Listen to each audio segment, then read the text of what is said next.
The Baltic Sea rolled grey and restless, under a low winter sky. Along the Estonian shore, where the island of Saaremaa meets the mainland, a longship lay half buried in sand. Not a chieftain's proud, well-kept vessel, no, this one was worn, battle-scarred, and hastily covered over with earth.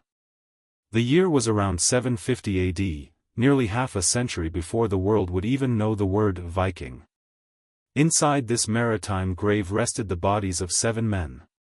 Their bones, kept almost whole by the sandy soil, told a story harsher than any saga yet sung in the north. One skull had a perfect, square hole smashed through the bone. Another man's hands were nearly cut clean off, defensive wounds from a last, hopeless stand. A third had been beheaded, the vertebrae showing the neat slice of a sharp sword. Not far away, in a larger ship burial, lay 33 more warriors. Their remains were arranged in careful rows, weapons still clutched in skeletal fingers. These men had not died in peace, they'd met violent ends, far from home. And yet their comrades had gathered them up, laid them to rest with honor.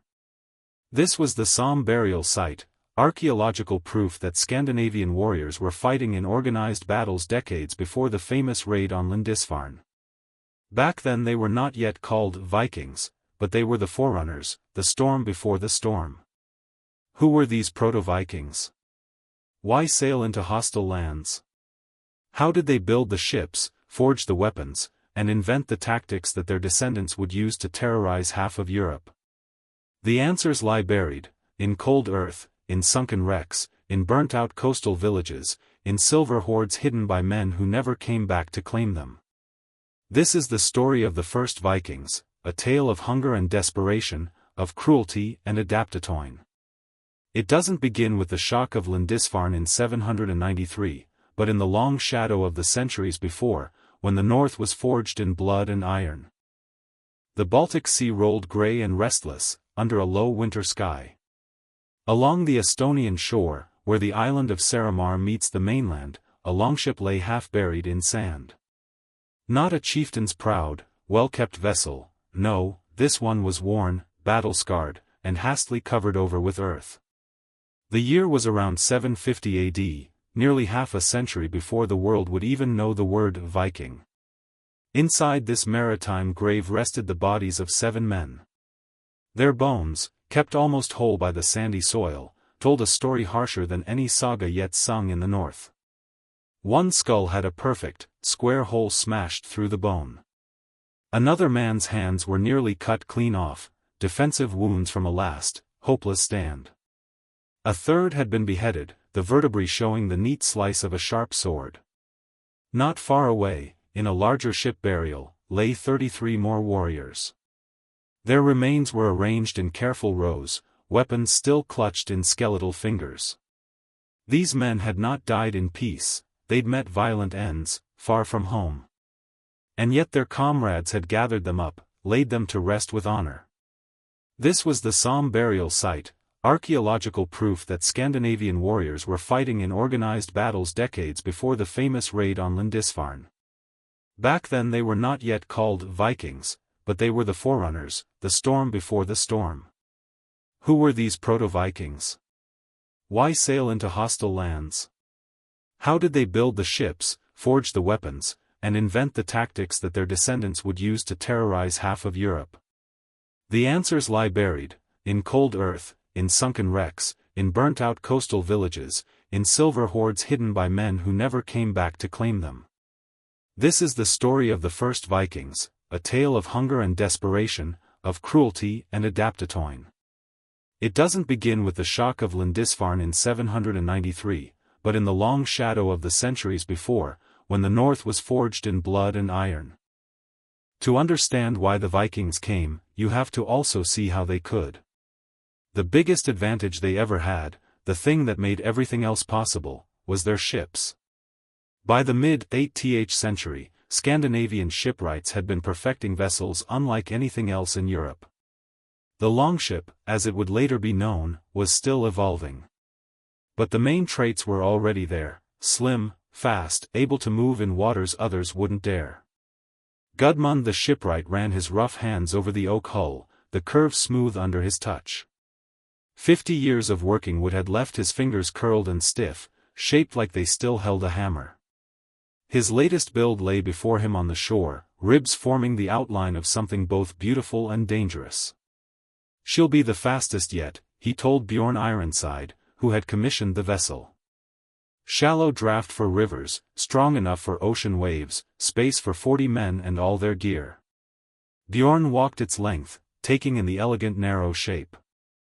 Unlike the heavy, round-bellied merchant ships of the Frisians, or the great lumbering war galleys of the Byzantines, this craft was long, lean, and built for speed. The real magic was in the clinker-built planking, each board overlapping the next like fish scales, making the ship both lighter and more flexible than most ships in Europe. "The keel?" Bjorn asked, glancing at the backbone of the ship. "One piece of oak, seasoned 3 winters," Gudmund replied with pride. "Cost me a silver arm ring to get it from the king's forest without questions." The climate was cooling, harvests failing more often. Populations had grown in the better years, now there were too many mouths to feed. And politics were changing too. Small kingdoms were merging, local chieftains who once held power by gift-giving and hosting great feasts couldn't afford it anymore. Young warriors, trained from boyhood in weapons, found fewer chances to win wealth or status serving these old leaders. As Svein coaxed the fire back to life, his eldest son Halfdan entered. At 16, Halfdan was already taller than his father, with shoulders broad from work. "You're thinking about it again," he said. "It wasn't a question." Svein nodded. Bjorn Ironside came back from the east last autumn. His men brought silver, furs, amber. Lost only 2 ships, and those to storms, not to enemies. "The gods favored them," Halfdan replied. "The gods favor those who act," Svein corrected. "Bjorn sails again when the ice breaks in the eastern waters. He needs men." "You'd leave us?" Freyas had come in quietly, their youngest child on her hip. "I would save us," Svein said. "One good voyage could feed us for many winters, rebuild the herd, maybe even buy more land. Or bury you in a foreign soil," she answered. But her voice had no bite. She could see the logic, even if it hurt. The same talks were happening in longhouses all over Scandinavia. Harsh climate, too many people, and shifting politics were pushing men to look beyond the familiar shores. East, across the Baltic, there were rich lands. South and west, the weakened remains of the post-Roman world. The stage was set for expansion, only the right ships, and the right moment, were missing. "And the sail?" "My wife and daughters have been weaving all winter. Wool, tight and strong, treated with horse fat to keep out the water. It'll catch even the lightest wind."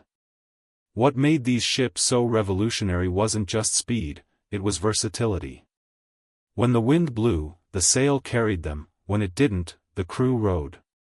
The shallow draft meant they could glide into rivers and creeks deep inland, land on almost any beach, and leave just as quickly. Of course, building one wasn't easy. Dozens of straight, tall oaks were needed, and those were getting rarer as farmland spread. The iron rivets alone meant weeks of a blacksmith's time. A single sail could take a year for several households to weave.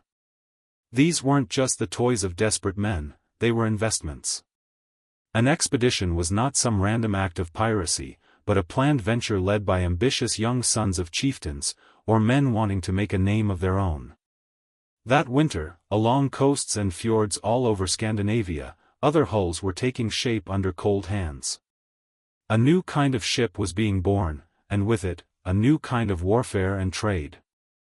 Mobile, unpredictable, reaching farther than ever before. The motivation was there. The technology was ready. All that was left was for someone to prove the gamble was worth it. The very first proto-Viking trips didn't leave much in the way of written history. They happened before anyone up north was writing things down, and the places they visited often didn't have scribes to record such events anyway. What we do know comes from bits of archaeology, a piece of a weapon here, a fragment of a ship there, hints of those first bold crossings. Halfdan stood at the prow of his father's ship, eyes on the hazy shoreline ahead. At just 18, this was his second trip east, following routes first tried by Bjorn Ironside and others before him. Behind him, 2 more ships followed, each with about 30 warriors from the same home fjord. They'd crossed the Baltic, slipped into the Gulf of Finland, and were now nearing the lands of the Finnic and Slavic tribes. There, his father pointed, toward a small natural harbor tucked behind a wooded headland. "We'll camp there." Scouts to the settlement. That settlement, later called Staraya Ladiga, would one day be famous. But in the mid-8th century, it was just one of the first Scandinavian trading outposts in the east. Evidence shows Norse presence here decades before the official Viking Age began. As their ships grounded on the shore, Halfdan oversaw the younger men setting up a perimeter. They came for trade, yes, but violence was always just a heartbeat away. Every man was armed, swords for those who could afford them, axes and spears for the rest, shields for all.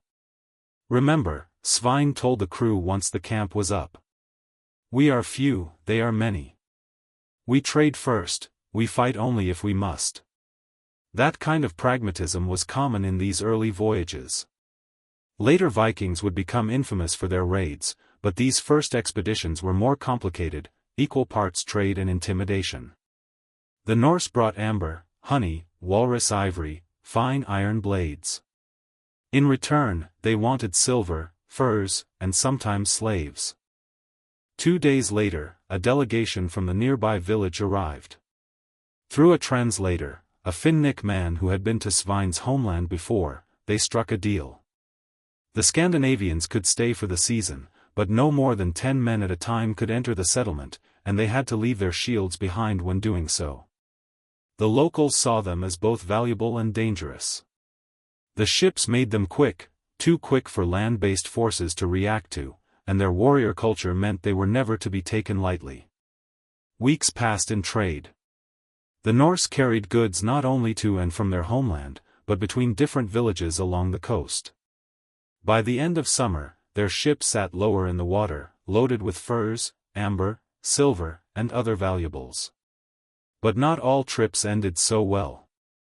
The Somme ship burials in Estonia tell a different tale, a battle around 750 AD that left dozens of Norsemen dead, their bones showing wounds from close combat. We don't know what caused it. Maybe a trading deal turned ugly. Maybe they were hired as mercenaries and got caught in someone else's war. Or maybe, they came as raiders and met stronger resistance than expected. Whatever the cause, it's the earliest solid proof of Scandinavian warriors fighting far from home. A dark sign of what was coming. When autumn storms began to stir the Baltic, Svein gave the order to head back west. They'd done well, enough wealth to feed their families through winter, and more importantly, knowledge. Knowledge of routes, of politics, of where the opportunities and the weak spots were. Stories of their journey would be told through the long dark winter, and by the time spring came again, more ships would be ready to follow. The Proto-Viking Age was rolling forward, gathering speed toward the explosion of raids and voyages that would shake the last years of the 8th century.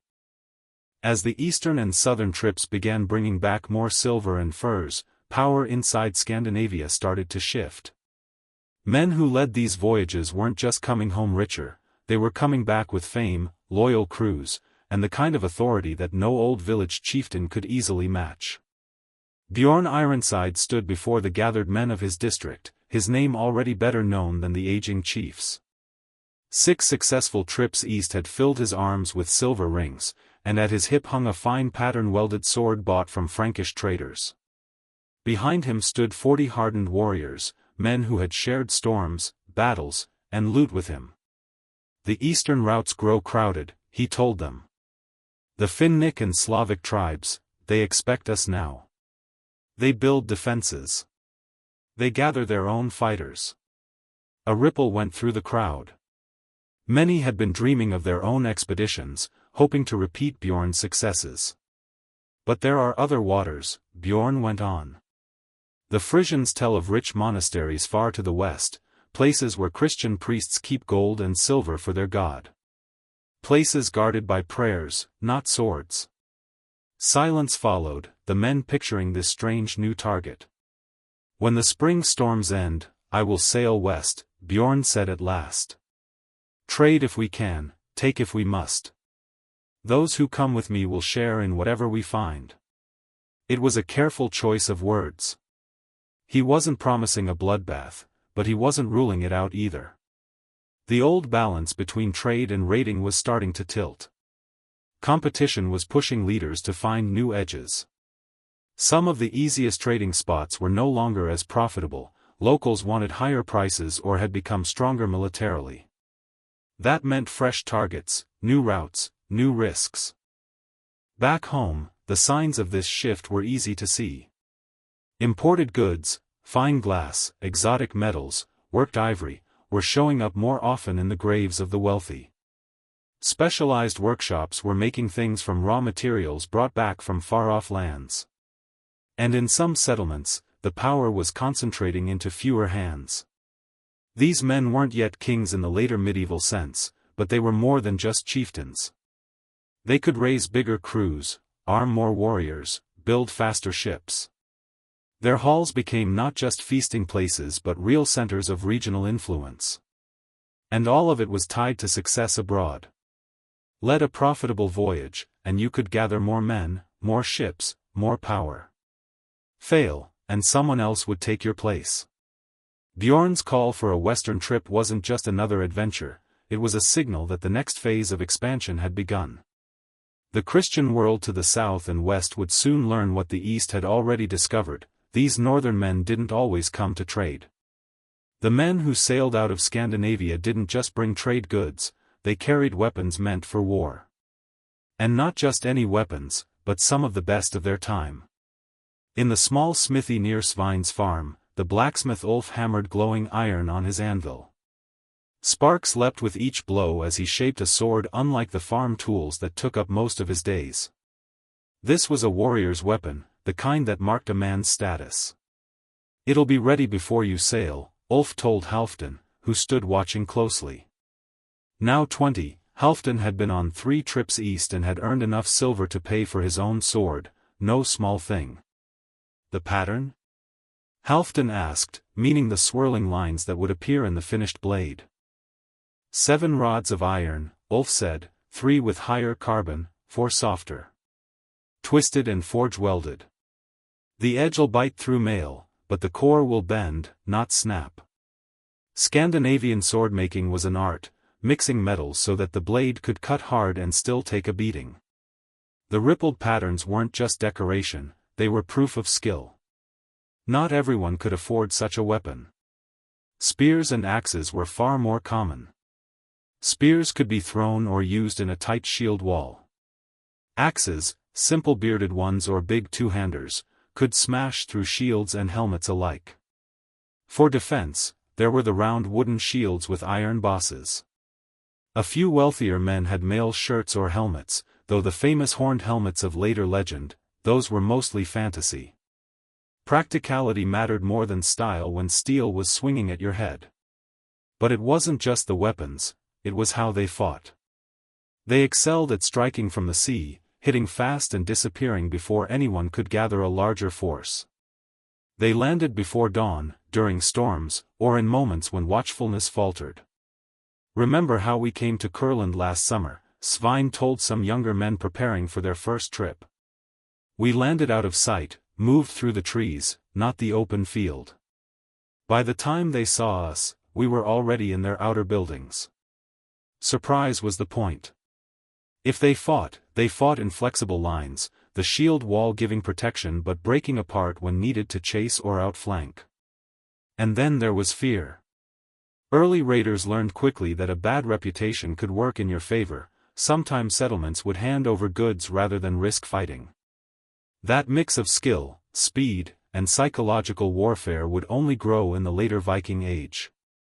As Ulf's hammer rang in the smithy and Halfdan's blade took shape, it was more than just a sword being born, it was part of a system of war that combined tech, tactics, and terror.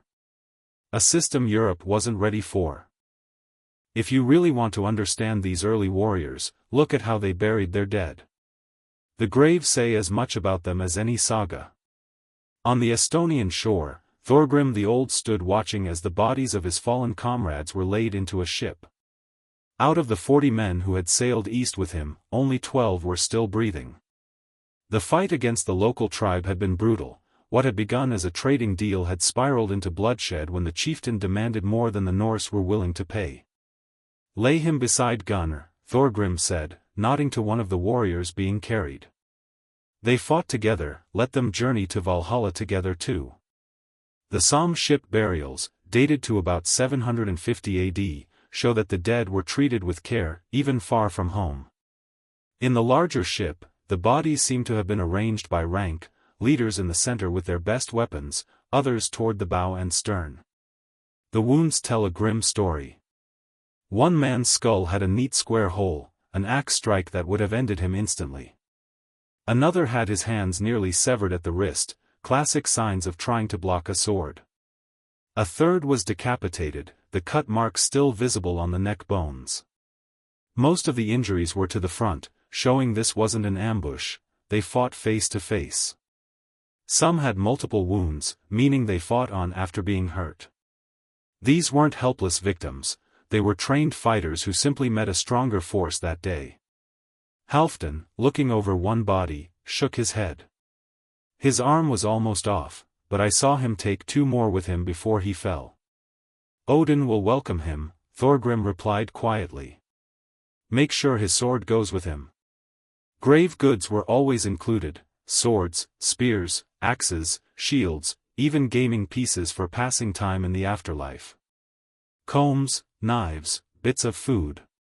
2 ships, working vessels, not ceremonial ones, were given up entirely to serve as coffins, a huge sacrifice in hostile territory.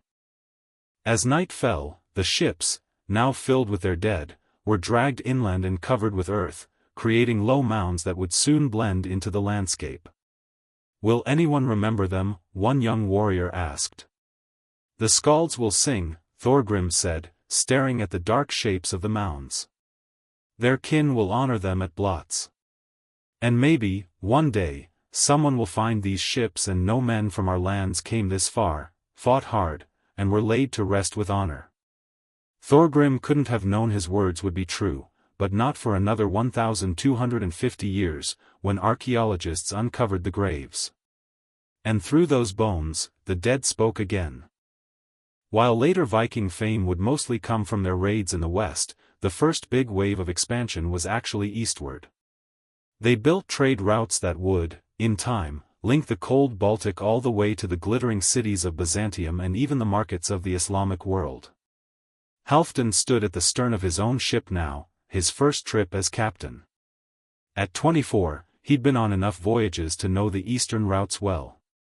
His father, Svein, was too old for such journeys now, so the crew looked to him. "There," he pointed as they neared the mouth of a river later called the Neva. "We follow this to the lake they call Ladoga, then south down the Fokhof." By the mid-8th century, this was already becoming a known path for Norse traders. Archaeologists have found Norse goods and tools scattered along these waterways, proof that this wasn't just a one-time adventure, it was turning into a regular highway. Their first obstacle came quick: rapids. "Unload everything," Halfdan ordered. "We carry the cargo past and drag the ships over." It was backbreaking work, but this was how these voyages worked: short portages over land, then back to the water. The ships were built light enough to make it possible, even if it meant every muscle ached for days. Reaching Ladoga, they found something different from the cautious welcomes of the past. Now, they were expected. A Slavic merchant greeted Halfdan with a grin. "Your father isn't with you?" "He sends his greetings to Brinna," Halfdan said, using the trade pigeon that had grown between them. "He still wants the amber beads your wife makes." These relationships mattered. Without contracts or courts, trust was currency. A good reputation could open doors, or close them forever. The goods flowing along these rivers were varied: iron tools and weapons, amber, honey, walrus ivory going south, silver coins, fine furs, beeswax, and slaves coming north. And yes, the slave trade was a cold fact of the business. Captives taken in raids or bought from local warlords were sold in distant markets where the demand for labor was endless. After trading at Ladoga for weeks, Halfdan's eyes were already on the next step, farther south, toward Lake Ilmen, and eventually the great rivers that led to the Black and Caspian Seas. There are settlements there, he told his men. Closer to the lands of silver. This constant hunger for new routes, new sources, was what kept pushing the Norse deeper into unknown lands. By the time the first raids were hitting Western Europe, they already had a trading web stretching deep into what is now Russia. The silver they brought back from the east would pay for more ships, better weapons, and help build the political power back home. Without this eastern wealth, the great Viking raids of later years might never have been possible. Halfdan's ship slid south, into waters few of his people had yet seen, carrying him into one of the most important economic expansions Europe would ever witness. While the East was filling their ships with silver and furs, some of the sharper-minded leaders began eyeing the West. The North Sea and Atlantic coasts were a different challenge, open water, wilder weather, but also a new set of opportunities. Bjorn Ironside stood on the rocky shore of what we now call the Shetland Islands, looking over the land. His 3 ships had made the hard crossing from Norway, no protected Baltic waters here, just weeks of wind and waves. Good harbors, he said to Hakon, his second. Sheltered from the worst storms. And look, settlements. Scattered small farming villages dotted the landscape, home to Pictish people with a mix of Celtic blood. Archaeologists today find Norse artifacts here dating from the mid-late 8th century, proof the Norse were here before Lindisfarne made the news. The western trips were different from the eastern ones. The people here spoke other tongues, followed different customs. And among them were Christian monasteries, rich in gold, silver, and fine books, but with little in the way of armed defense. We go in openly, Bjorn decided. Weapons in sight, but sheathed. Trade first, see what they offer before we think of anything else. That was how the early contacts went. Violence was an option, but not always the first one. If you wanted to keep coming back to a place, better to start with trade. Still, there was information to gather, harbors, currents, political rivalries. The West had its own dangers, but it also had treasures unlike the East. And the monasteries, they were tempting. When the local chieftain came to meet them, Bjorn found they had a few trade words in common, picked up from Frisians and Danes who'd been here before. Iron tools, weapons, amber went one way, wool, leather, and whispers of nearby monasteries went the other. They say the holy men have books bound in gold, Hakon reported. Silver vessels for their rituals. Few warriors to guard them. Bjorn didn't commit, but the idea was filed away. This was how it started, quiet visits, trade, taking note of where the wealth lay and how lightly it was protected. By the time dragon-prowed ships showed up at Lindisfarne in 793, these western waters were already well known to the Norse. That raid wasn't the beginning of contact, it was the first time the rest of Europe realized the Norse had been watching, and waiting. The shift from proto-Viking trips to what we now call the Viking Age wasn't some sudden spark. It was more like a fire that had been smoldering for decades, then finally caught in the open. The raid on Lindisfarne in 793 AD just happened to be the first big blaze everyone noticed. Ragnar stood at the prow, his ship cutting through the waves toward the island. 6 more ships followed behind, each packed with 40 hard men. This was no trade mission with violence if needed. This was planned from the start, a straight raid on a known, wealthy target. Remember, he called back over the wind, the Christian priests won't fight. Take what's valuable, gold, silver, books with metal bindings. Take strong young ones as captives. Kill only if they resist. It wasn't berserk madness. It was business. Violence used like a tool, not a thrill. Lindisfarne was perfect for it. A religious center with wealth piled in one place, guarded only by a few monks. And because of its holy status, its sack would echo far beyond its shores. Later, the scholar Alcuin would write in horror, "Never before has such terror appeared in Britain, the church is spattered with the blood of God's priests." But the shock came not just from the killings, it came from the breaking of a rule. Religious places weren't supposed to be touched. On the ground, the reality was brutal but efficient. Valuable metalwork vanished. Some monks fled, some prayed even as the Norse closed in, a few tried to fight. This one swings a staff, called Hustin, one of Ragnar's men. "Take him alive," Ragnar said. Strong men fetch good prices in the east. Captives were as valuable as gold in the markets of Byzantium and the Caliphate. Educated Christians could fetch even more. By nightfall, the ships were loaded, treasure, manuscripts with jewel covers, and several dozen bound captives. The monastery itself was left mostly standing. No point burning buildings when the real profit was already on the decks. Ragnar timed their departure with the tide. "We'll be out of reach before they can even think of a chase." Speed and surprise, that was the heart of a good raid. The Lindisfarne attack didn't invent Viking raiding, it just made it impossible to ignore. For the Christian world, the nightmare had a face now, and it came from the sea. The success of these early raids didn't just bring silver and slaves, it brought power. And in Scandinavia, power at home often came from success abroad. It was a loop, a man who returned with wealth could reward followers, which brought him more men, which brought him more wealth. Bjorn Ironside stood before the thing, the gathering of free men. He'd been west 5 times now, each trip more profitable than the last. His arms glittered with gold and silver rings, his sword hilt wrapped in wire. Behind him, a wall of warriors, men he had armed and paid himself. "The Danish king sends raiders to our shores," Bjorn told the assembly. "Last month they burned 3 farms and took 2 fishing boats. This can't go on." The threat was real, but it was also an opportunity. "What do you want us to do?" asked an old farmer. "Unite," Bjorn said. "Not just this district, the 5 around it. Together we can build a fleet to defend our waters, or carry the fight to the Danes if needed." This wasn't just talk. In the old days, power was local, each valley or bay had its own chieftain. Bjorn was proposing something bigger, a regional kingship.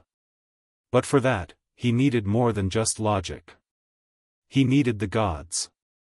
The Godi, both chieftain and priest, told him plainly, "The people will need a sign. A sacrifice worthy of Odin." Bjorn didn't hesitate. At the next full moon. When the night came, all 5 districts sent people to a sacred grove. In the center stood an altar stone, ringed by ancient trees. Bjorn had brought 9 horses, 9 cattle, 9 sheep, 9 pigs, more than anyone could remember being offered at once. The animals were slaughtered, their blood caught in bowls. The Godi sprinkled the crowd with it, binding them to the sacrifice and to each other. Later, the meat would be eaten in a great feast, nothing wasted. "Odin Allfather," the Godi intoned, spear raised, "accept our offering. Bless our union. Give victory to our ships." Rituals like this weren't just religion, they were politics. The sacrifice showed Bjorn's wealth and his seriousness. The feast made the new alliance feel real. Archaeologists still find signs of such rites, animal bones with cut marks, valuable items buried in sacred spots. Sometimes even human sacrifices, especially in the burials of high-ranking leaders. By the end of that night, Bjorn's alliance was more than words. He began work on a hall larger than any yet built in the region, a place to feast, settle disputes, receive guests. His influence was growing, though not everyone liked it. Some old chieftains resented giving up power. But the direction was clear. Scandinavia was starting to move from a patchwork of small chiefs to larger, more centralized rule. And the ships that left its shores would soon carry not just warriors, but the will of kings. By the late 8th century, the North wasn't just shaping itself, it was being shaped by what was happening further south. And what was happening was trouble. Halfdan stood before King Sigurd, fresh from a trading trip along the southern Baltic. The Frankish king, Charlemagne, pushes north, he reported. The Saxons fight back, but many have been forced to take the Christian God. Those who refuse are executed. Sigurd's jaw tightened. How far north? The Elbe River. Some say he won't stop until all pagans kneel. The Saxon wars were no rumor. Charlemagne's armies had been burning sacred groves, smashing idols, baptizing by the sword. For pagan Scandinavia, it was a warning. The Christian kingdoms were not just neighbors, they were a threat to their faith and freedom. Sigurd laid it out plain to his advisors: we have 3 paths, wait and fight on our own ground, march south to help the Saxons, or turn our ships elsewhere, where we can strike without bringing the Franks down on us. Most chose the third. The British Isles, the Northern Islands, the long Atlantic coasts, rich enough, weak enough, and far enough from Charlemagne's main reach. Archaeology backs this up. Early Viking raids hit small coastal monasteries, divided kingdoms, undefended river towns, not big, well-fortified cities. But there was more to it than strategy. This was also about belief. When the Franks chopped down the Saxon sacred Irminsul pillar, it wasn't just politics, it was a blow to the gods themselves. For Norsemen, hitting Christian targets wasn't just about loot, it was payback. The Christians claim their God is the only true one, Sigurd said bitterly. They destroy our sacred places. They kill those who honor the Aesir and Vanir. Let them feel the same fear they give. The timing says a lot. Viking raids ramped up just as Charlemagne's pressure on the Saxons peaked. The threat in the south pushed northern ambitions west and north, into softer targets. Sigurd's orders to Halfdan were clear: take 3 ships. Sail to the northern islands past the Picts. Trade if it profits us. And mark every place worth returning to with a bigger force. This was how the Viking Age began, not as a wild burst of plunder, but as a probing, mapping, testing of the Christian world's edges. Finding the weak spots, and waiting for the right time to hit them harder. By the end of the 8th century, all the pieces were in place: stronger leaders at home, pressure from the Christian south, better ships and weapons, and plenty of knowledge about where the easy wealth was. All it needed now was someone bold enough to pull it together. Ragnar stood on a headland above the harbor, looking down at the biggest fleet Scandinavia had yet seen. 23 ships, each with 30 to 40 men, close to 1,000 warriors in all. Above his flagship, the wind snapped a banner showing a black raven, Odin's bird of war. Never before has such a force sailed from our shores, said Hastian, Ragnar's right hand. The Christian lands will tremble, Ragnar replied. This wasn't a random raid. It was planned like a campaign. Lindisfarne was first, a rich island monastery, easy to reach, no real defense. Traders had already confirmed its treasures, golden gospels, silver reliquaries. And its religious importance meant the attack would echo far beyond its shores. After Lindisfarne, Ragnar told his captains, we split, 5 ships north to set a base in the islands, 8 to raid the Frankish coast, the rest along England's shores, taking what we can. Then home. It was smart. Hitting several places at once would stretch defenses thin and make the fleet harder to track. Before they left, a sacrifice was made. 9 prisoners taken in local feuds were hanged in a grove sacred to Odin. Blood for the All-Father, the Godi intoned, moving among the swaying bodies. Victory for our ships. At dawn, the fleet rowed out together, an unbroken line of dragon prows sliding into the open sea. For the men aboard, it was a shot at silver, at honor, at stories that would be sung long after they were gone. For their leaders, it was a statement of power, a way to channel restless warriors outward instead of fighting each other at home. For the people who would soon see those sails on the horizon, it was the start of a nightmare that would last for generations. The rise of the Vikings, and the proto-Vikings before them, changed more than just their own lands. It reshaped big pieces of the world they touched. Not just in blood and fire, but in trade, politics, and culture. Halfdan was grey-bearded now, scars on his arms and face, steering his ship toward the mouth of the Seine. The first time he'd come here, the place had been easy prey. Now it was a bustling market, Norse ships anchored alongside Frankish traders, voices mixing in a jumble of languages. Much has changed, Halfdan told his son Guthrum, who now captained his own vessel. Once they fled at the sight of our sails. Now they prepare silver before we arrive. It had happened all over. Places that had once been raided turned into trading hubs. Dublin, York, Lataga, temporary camps became permanent towns. Over time, Norse settlers married locals, traded goods and ideas, and built hybrid cultures. Archaeologists find the proof everywhere: Norse-style brooches made with local patterns, weapons mixing designs, buildings that borrow from both worlds. Trade routes exploded in size. Silver from the Caliphate traveled up through Russia into Scandinavia, then west into England and Ireland. Walrus ivory from the far north ended up in Mediterranean markets. Even slaves, taken in the east or west, were sold to buyers as far as Byzantium. Our ships sail farther than our grandfathers dreamed, Guthrum said. From the northern islands where the sun never sets, to Miklagard where the emperor's halls shine like gold. Back in Scandinavia, all that silver and influence changed politics. Power started consolidating under stronger rulers, proto-kings who could mint coins, build stone halls, keep bigger armies. Christianity began creeping in too, first as a political move, later as a true conversion. Your children may pray to the White Christ, Halfdan told his son, not unkindly. The old gods fade when our people marry Christians, and priests stand in our halls. By the 11th century, most of Scandinavia was part of Christian Europe.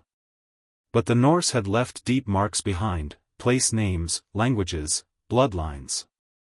Normandy, the Danelaw, even bits of Scotland and Ireland still carried their imprint. The world they made was bigger, more connected, and more complicated than the one they'd been born into. And it had started with hungry men, short summers, and a willingness to risk their lives for what lay beyond the horizon. For all the trade routes and cities they built later, you can't forget the other side of the Viking story, the raw terror they brought in their early years. Alcuin of York, an Anglo-Saxon scholar serving at Charlemagne's court, wrote after Lindisfarne with real grief, "Never before has such terror appeared in Britain, the church is splattered with the blood of God's priests." To Christian Europe, the Vikings weren't just thieves. They were pagans striking holy places, places thought safe from war. That shock ran deep, far beyond the stolen gold and silver. Archaeology shows the truth behind the words: burned layers in monastery ruins, bones with sword cuts, treasure hoards stripped of their metalwork. Sometimes there are mass graves, men with defensive wounds on their arms, some executed outright. The fear went beyond what they did, it was how they did it. Ships could appear from nowhere, strike with overwhelming force, and be gone before help came. Whole coasts lived in a constant edge of dread. Prayers from the time even mention it outright: from the fury of the Northmen, O Lord, deliver us. And there was the slave-taking. For the people left behind, it was one of the worst wounds: family members gone, sold far away, never coming home. Stories from later sagas tell of horrors like the Blood Eagle. Whether it really happened is debated, but the point was clear: resistance could mean death in ways meant to terrify. Communities hit by raids often weren't ready for anything like it. But over time, they adapted. Watchtowers went up, valuables were hidden inland, militias were trained to respond faster. Kings and lords started taxing specifically to pay for anti-Viking defenses. By the mid-9th century, the element of pure surprise was fading. The Vikings had to shift tactics: larger fleets, longer campaigns, and eventually winter camps on foreign soil. Ironically, the same brutality that first made their name also forced Europe to get stronger, more organized. In the long run, the survivors, those who rebuilt, were better prepared for the next threat that came from the sea. The jump from proto-Viking voyages to the full Viking Age wasn't an ending, it was just the opening chapter.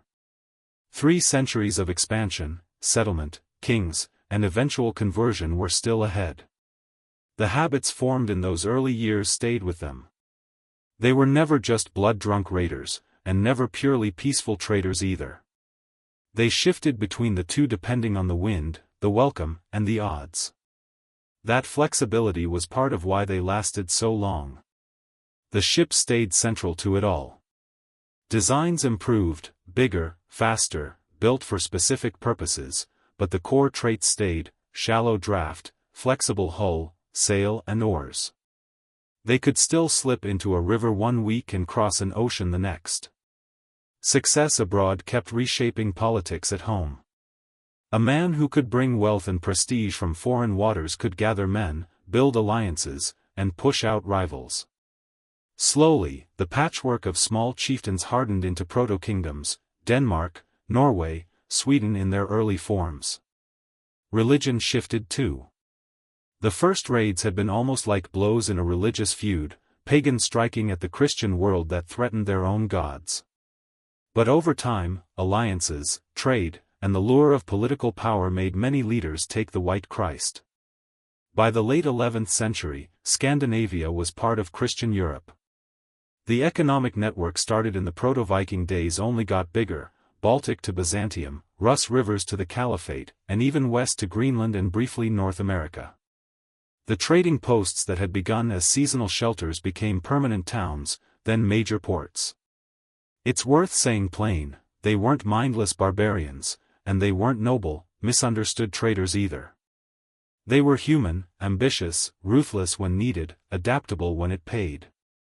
They left burning monasteries behind them, yes, but also cities, laws, and trade routes that outlasted their own age. By the time their era ended, they had reshaped Europe's map, languages, and bloodlines. And it had all started in those hard northern winters, when hunger and chance drove men to look at the horizon and wonder what might be beyond it. The sun was dropping over the Baltic, turning the water cold and metallic. In the sand, archaeologists crouched over the remains of the Somme ship burials, carefully brushing away soil that had hidden them for more than 12 centuries. The tools were modern, but the scene still felt tied to the past. A square hole in a skull from an axe strike. Finger bones curled around a rusted sword hilt. Gaming pieces scattered near a man's ribs, as if the voyage might still be continuing somewhere else. These men, buried around 750 AD, weren't Vikings, in the name we know, but they were close enough. The ones who set the pattern. They'd sailed far, fought hard, and died away from home. And their comrades had risked everything to bury them right, even in hostile land. Their story cuts through the easy myths. They weren't only wild pirates chasing blood, and they weren't harmless traders forced into fights they didn't want.